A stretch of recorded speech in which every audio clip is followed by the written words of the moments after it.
economy. And for the first 100 days, not 100 days, 500 days, or let me say 6 months, or let me say probably 1 year, we are going to have to work very hard. It will be a period of tears.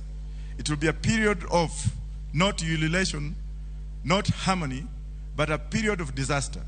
Because we shall be like, now, where do we go from here? Do we continue borrowing, or do we sacrifice to have what we have? I'm going to sacrifice my gold, the one that my daughter bought me when she passed her exam. I'll sacrifice this. We'll put it somewhere and melt it to cure the disasters of this country for the first 1 year as we grow hemp. We are also going to look at judiciary. We are also going to look at the judiciary, and we shall ask ourselves, why were these laws made, and who made this law, and for what purpose? Were these laws made to injure and punish the poor, to have them last in poverty? Or were these laws made for the rich people, or to punish young people who have no employment, who have nowhere to go? When they see something like marijuana, to actually treat their emotions, they are arrested and beaten and thrown in jail? Is that what we want with the judiciary? Or do we want to have a new mechanism of judiciary so that people can participate in that judiciary to have proper judicial outcome? Or do we have to have this archaic law from Britain? These punitive laws that were brought in by the colonial masters. And we are told, this is the law, you have to follow it. Whose law is it? We have to introduce what we call subaltern laws, laws of the people. And the only way we can introduce laws of the people is to suspend the Constitution, to suspend part of that Constitution, to suspend the Constitution. When I say suspend the Constitution, the first people to attack me are those people in suits and ties, people who purport to have gone to school, people who purport to know that law is made to be a law. Tunafuata sheria, tunafuata sheria. Hiyo sheria mkifuata namna hivyo, tunaungua. Ukienda nchi zingine watu wamesema pana, let us have alternative dispute mechanism. Ili mtu akiiba kuku ya mtu, tujue ni kwa nini aliiba hiyo kuku ya mtu. Aliiba hiyo kuku ya mtu akiwa na njaa, ndiye achinjie watoto wake wakule to survive. Survival for this. Ama unashikwa na polisi, huwezi kuulizwa kwa nini umeiba. Can we call the owner of the chicken and ask him, look in my eyes. If you are angry like this man, and your children were sleeping hungry, and maybe has a wife who has given birth and there's nothing the wife can eat to maintain the child, and maybe he was afraid that if he asked you, you'll chase him away, would you really do this kind of thing? Therefore, we need reconciliation at all levels. We need reconciliation at all levels. We need to talk to each other. We need laws that harmonize relationships between people or the hemp tribe. We don't need now to call the police and the chief. Something like Changa.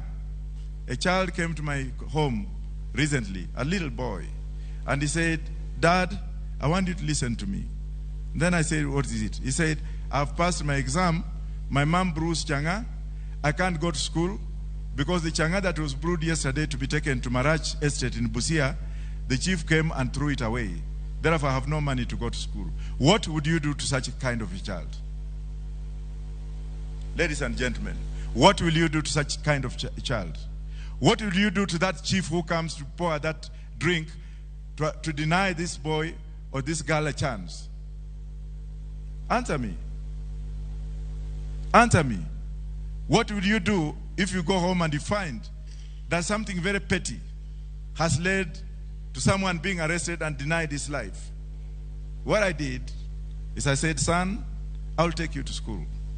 And my PA is here. Wambua, stand up. That's the guy who does everything that I do. I told him, find out where the school is. Of course, it was just next to me. And get fee for that kid to be paid for a year.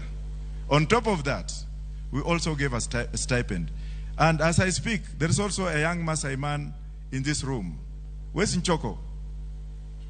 That young man, I met him when he was in Stare Boys. His socks were torn. It was at YWCA. And he came to me and he's like, I am an orphan. That's why I'm in Stare. But I always thought that Starehe Boys was for the best. I didn't know that it was for the orphans. Then I realized that his socks was torn. And I said, haven't they given you school you were? He said, no. The rest is up to him. He has already graduated with Bachelor of Commerce from Mount Kenya University, courtesy of our office. But then do we need to tell the world with whatever little that we do? Do we need to brag that we have done this and this and that? That's why we go wrong with the political entities in this country. They do something small, they want cameras to follow them, so that they are seen to be doing what they have to do.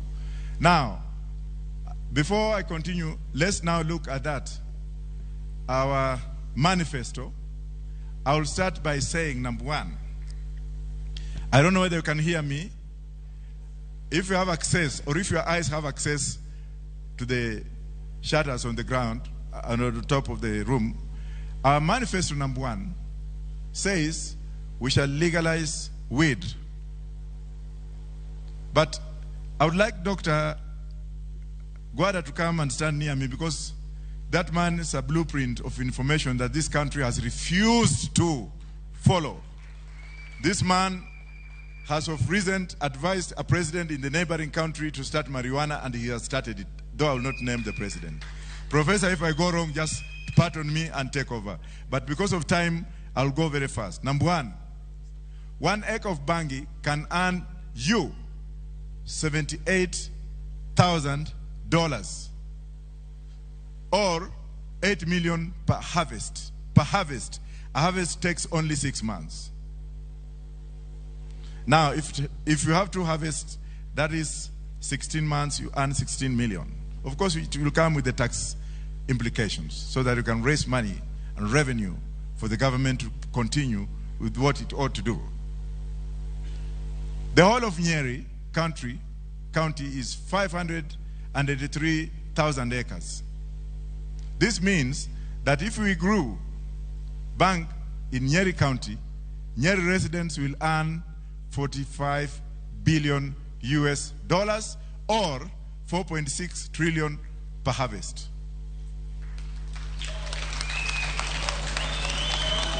Kenya today owes China, or the debt we have today is $10 trillion. Mengine unaweza kujijazia. What happened? Is that where's number one? Where's number one? I thought we started with number one. Yes. And because banki is harvested twice a year, it means Nyeri residents will earn $92 billion or 9.2 trillion every year. This means if we grew bang for export, Nyeri is in 1 year, will earn the equivalent of Ethiopia's GDP.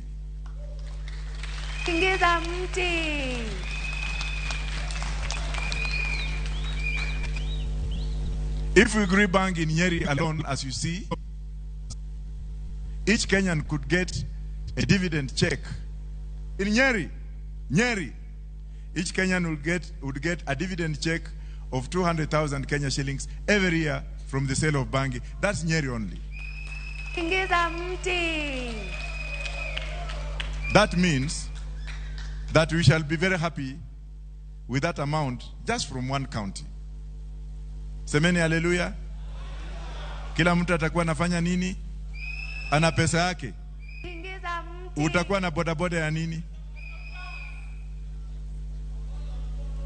Utauza miraa. Si miraa ikitoka una export tu na huko na pesa ingine extra. Utakaa kwako ama utakaa kwako? Utajenga nyumba ya mabati ama ya tiles? Tuendelee. If we grew bangi in Nyeri alone, we would build 3 expressways in each county in Kenya. 2 express in each county in Kenya. If we grew bangi in Nyeri alone, Kenya could buy Bill Gates and Microsoft in just 2 years. If it is doable. Canada, last year alone, of 75,000 acres, harvested 486 billion US dollars. And you see all the drones you see flying here and there, they are made up of fiber, which is from hemp. If you look at Canada, this year, they manufactured the first plane made out of hemp, a product of marijuana. Now, if that plane was to land in Kenya today to pick up passengers because of international law, has Kenya got any jurisdiction to go and inspect the fabric of that plane? Let us stop joking. Let us stop being given unfair promises that cannot be fulfilled. We have the solution.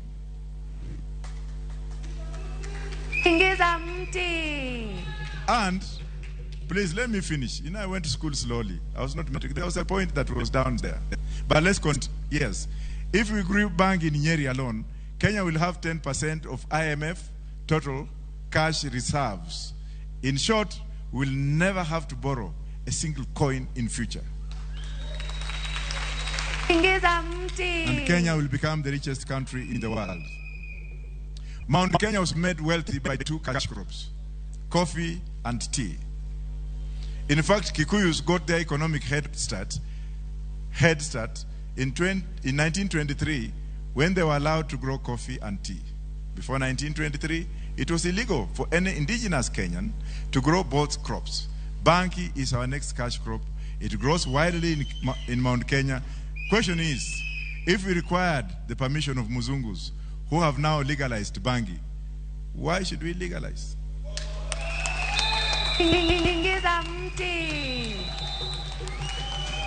We have punitive laws. We have punitive laws which were imposed on Kenyan parliament through foreign aid, NACADA. Na wakati wametengeneza hiyo sheria, because wameambiwa msipotengeneza hii sheria tutawapatia mkopo, unaona wengine wanaenda kucheza hapo akisema I've now made the rule, I've now made the rule. I wish there was a mimic here. Wanaenda ku rejuvenate, putting our men and women in jail for things that are not proper, having punitive regulations in this country that are putting our country outside the circles of morality. That's why we should have morality and solidarity. Repeat after me, morality and solidarity. That is Roots Party for you. But for the others, and repeat after me, it's morality and is solidarity and immorality. Solidarity and immorality. That's what you see, and that's how I define our opponents. Because they are in solidarity with immorality. They are telling us lies, package of lies, package of lies. They are not telling us how. We are telling you how. And that is the truth. It takes a man like Daktari here, who first of all started this crusade, went to the Senate twice, was thrown out because the pharmaceutical companies that I'm opposed to, who make medicines, have got what we call the lobbying schemes. When they hear that Kenya wants to legalize bangi, they will call in the ministers concerned. Can you come for a talk in Britain? Whatever money is they are given probably, and we know and have figures, and trust me, I'll trash some of these opponents when they bring yeah, you get them with bank accounts in Singapore. In Singapore, and I know who has money in Singapore and Dubai. In Singapore, so long as you can pay taxes on monies that you take there, that becomes legal. The wash that we know, the monies are taken to Singapore, they pay 15%, and then they bring it through Dubai to this country. Some of those opponents, let me tell you this, because I have the information, have staffed companies in Dubai to wash money. When the time for hanging comes, I will hang those ones when the laws are there.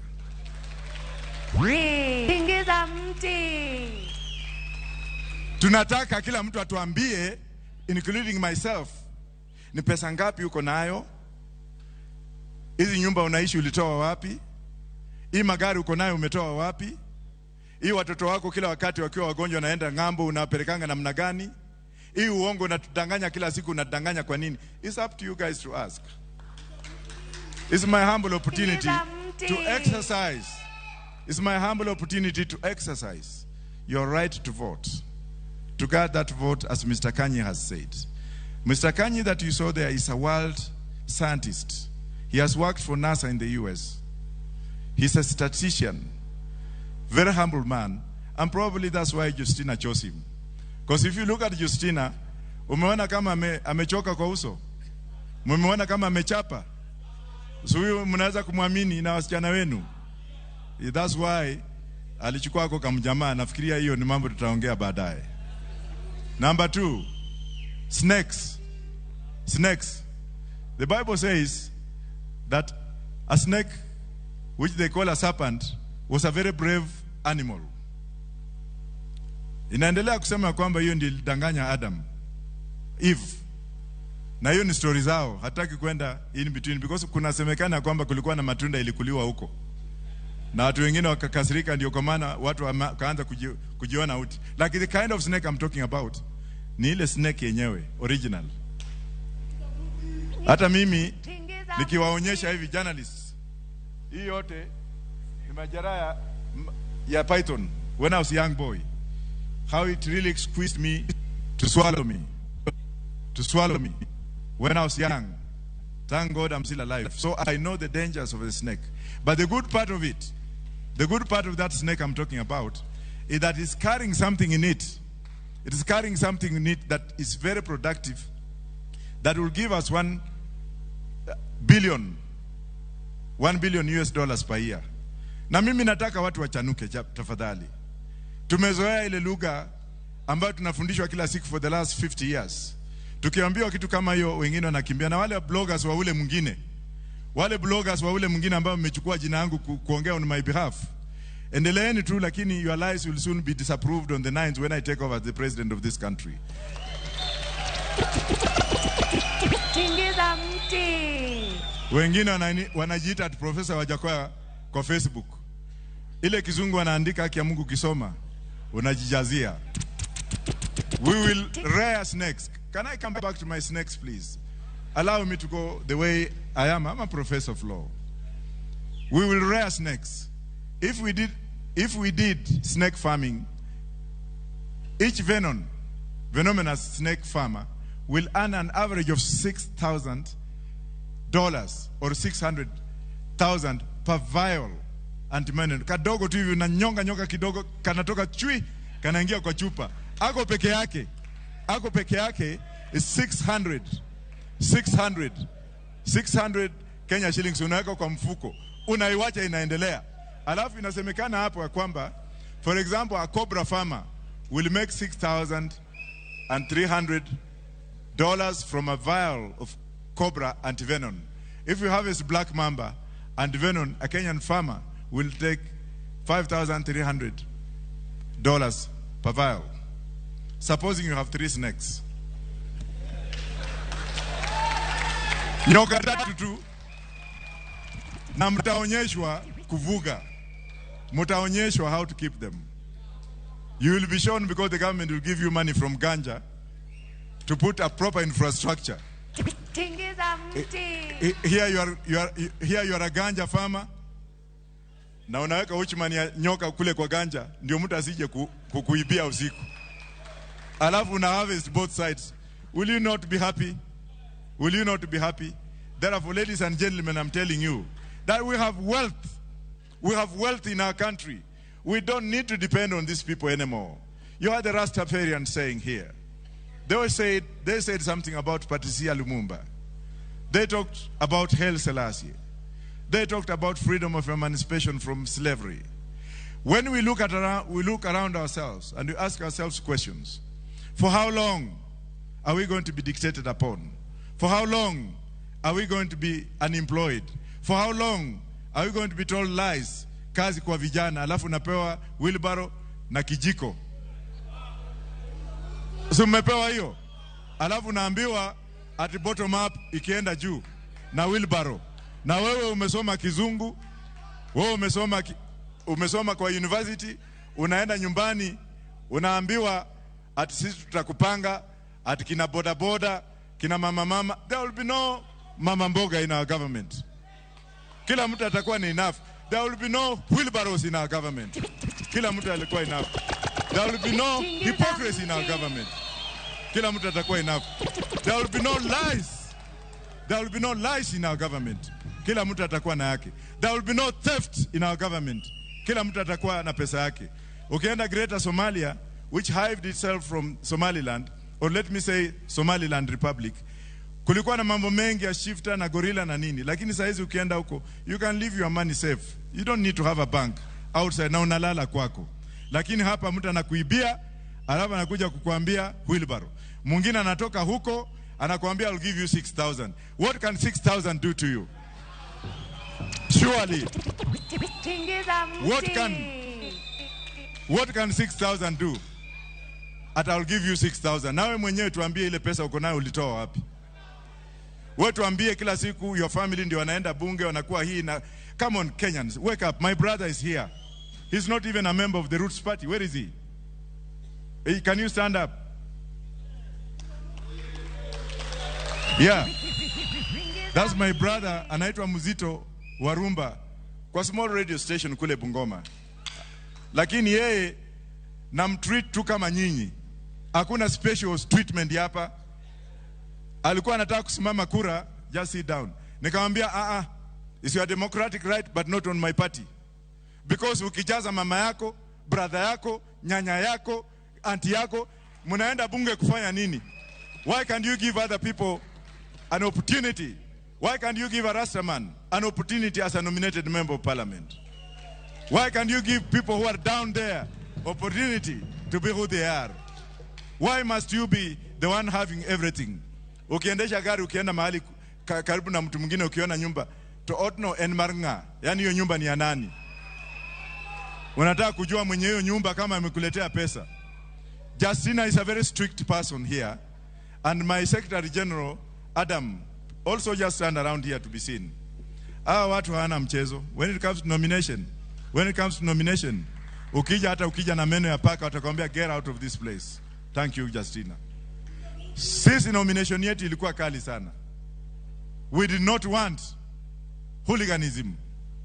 You will never see Professor's brother or sister akiwa karibu na mimi.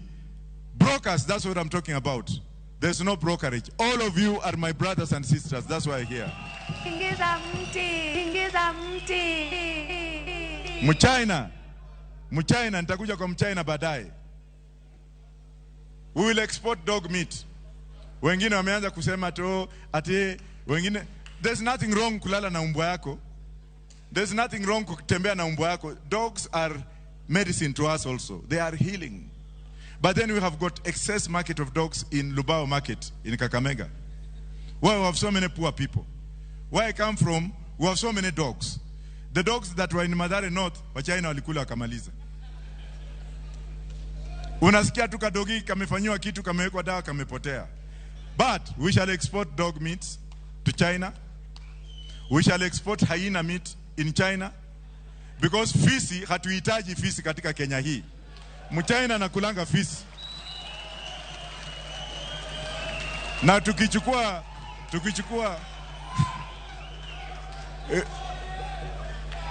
mimi nasikia 1000 fisi 1000. Fisi 1000 wanaume wako na makende 2000. Na mimi nasikia hiyo makende ya fisi ni dawa kwa China. Let's speak it the way it comes. Kwa hivyo hiyo makende iko na bei mingi sana kushinda hata ganja. Kende moja ni karibu milioni 6. Kwa hivyo we shall export makende ya fisi, dog meat, pamoja na fisi.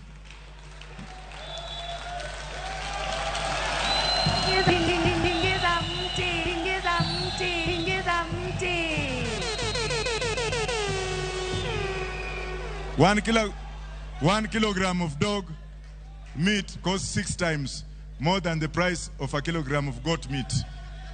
Kenya exports beef, goat and lamb, the Middle East, for instance, wherever it is. Kwa hivyo nimewaambia tena, acha nirudie hiyo point nikiemphasize. Nyama ya nyoka inaenda China. Wakishakula then tumelipa. Tingiza mti. Alafu ngozi ya nyoka takuwa na industry hapa ya kutengeneza viatu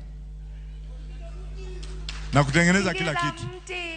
This time we are the ones going to export snake skins. Hatutapeleka huko ndio atuuzie tena. Tuendelee. Number 4. Hapa nataka mnisikize vizuri. Hapa nataka mnisikize vizuri. Kuna mtu anaitwa Kemsa. Kuna mtu anaitwa Kimoror Dam. Kuna mtu anaitwa Kura. Kenya Rural sijui nini roads. Tunajua hizo contracts nani wamechukua na kawagawanya. Family ngapi? 3 tunazijua. Niseme nisiseme? Haya. Tuna procurement issues na my sister here has a masters in procurement. Ikitokezea mahali kuna familia ngapi? 5 ambazo zimegawanya Kenya. Mimi niko na solution. Because hatuwezi kufanya hivi kila wakati mtu anatoa pesa. Anakuwa the most revered faithful, naenda kununua Mungu ndio akulinde na pesa za wizi. Mungu hatakubali mwizi aende amununue. Hata Yesu mwenyewe alikataa kununuliwa alipoonyeshwa ati in my kingdom hiyo yote ni yangu.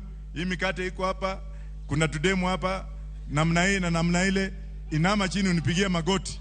Yesu alimwambia huyo mtu alisema nini? Mnasikia, hiyo ni yenu.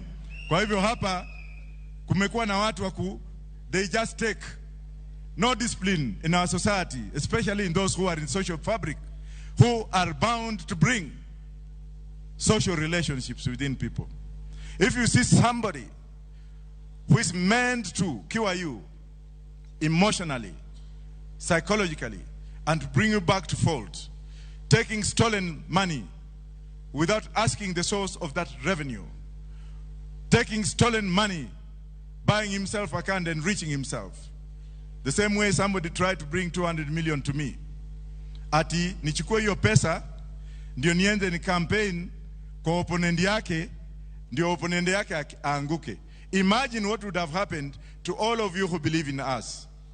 Ninunuliwa na pesa kidogo ndio sasa ile furaha mko nayo iende chini. Nitatembea Nairobi, simtaninyonga. Simtaninyonga. I am on the ballot to do that. We shall hang those people when we put legislation in place. When we suspend the constitution, part of what we are going to ask them is, can we revert to death penalty? Or can we hang them? Because in China, when you steal in China, they hang you. In Japan, when you suspect yourself to have stolen from the government, you commit suicide. In Britain and America and Germany, they take you to jail. But in Kenya, you go to parliament.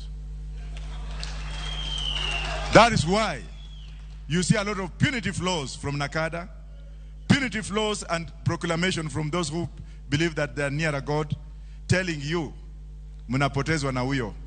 Because they know that you are going to seal the loopholes of corruption and the loopholes of free things, because you will have enough money, which will enable Kenyans to build their own churches and mosques. Because if you have the Bible or a Quran, you can directly pray to God. Personal relationship with God. Or you can hire a pastor to come and pray for you, right or wrong. But we shall not have thugs who will walk with the Bible and spit on your head and come and tell you that I can see there is a demon here. If they cannot remove the demon from themselves, how can they remove your demon? Those people who are casting the Rastafarians, those people who are casting other people, huyu ni shetani ashindwe. But he himself is Satan. Watu lazima wajiangalie. Watu lazima ambie watu ukweli. Watu lazima preach the right message to the Lord. Watu lazima tuangalie namna hiyo. Hamwezi kuja kulabel the people who want to emancipate you guys from chains of slavery and mental slavery. That now huyu ametumwa huyu ni Satan. Wacha nikuwe Satan, but if you follow me, then we shall together go to heaven, if heaven is there. Hallelujah. We are going to write down 3 things. Number 1, ukiwa umepatikana na hatia, umeiba, kutakuwa na choices of kifo. Number A, sentence itakuwa hivi: how would you like to die?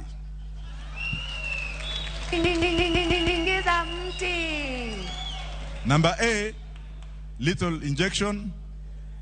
Number 2, being stoned. Number 3, being shot, firing squad. Or number 4, being hanged.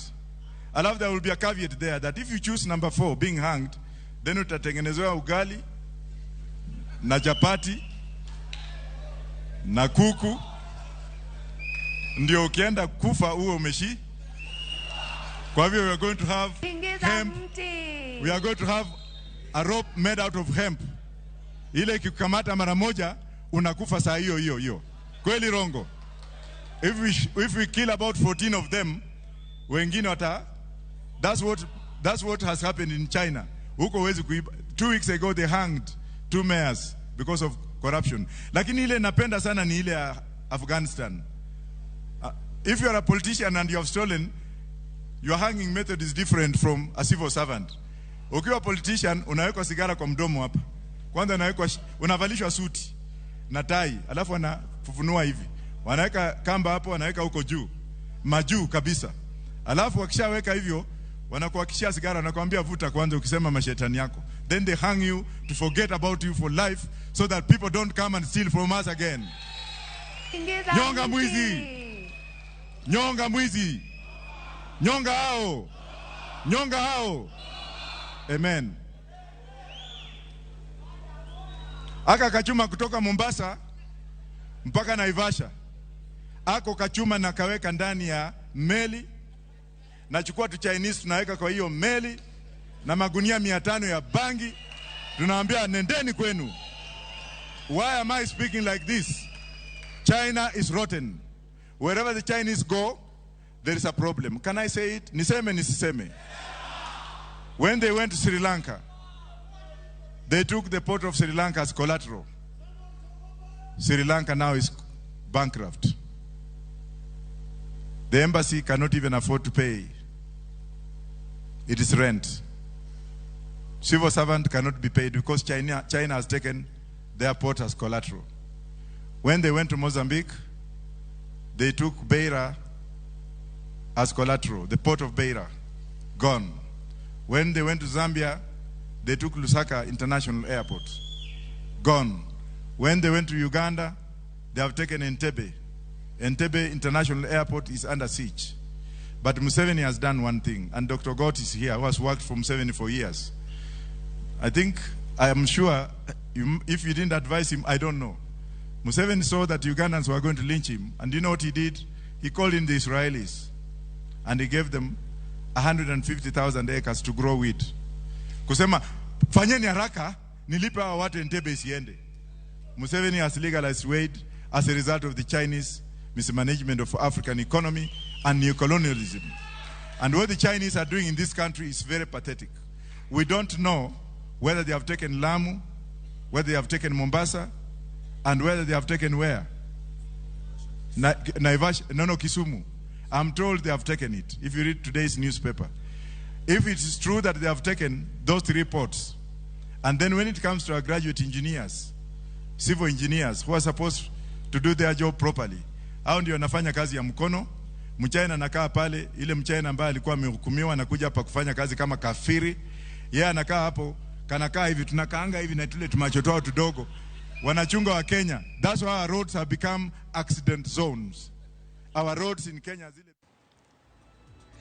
Nyakoromogi manokanyo jatende Dunbura Maruts Party George Wajackoyah kodhi nyime gi somo manifesto mare moyango ne Uganda jo Kenya mana thuolo machuok kende kanyo jalup jatend piny Kenya Dr. William Ruto motone Kenya Kwanza bende no yango mathoth ma Kenya Kwanza onywando e manifesto mare gigo mabro bedo ka wafuono ni mana bang kinde machuok. Kata kamano kikidhi mabor wakaw yueyo ka waduogo wantiere kod weche manyien adimba.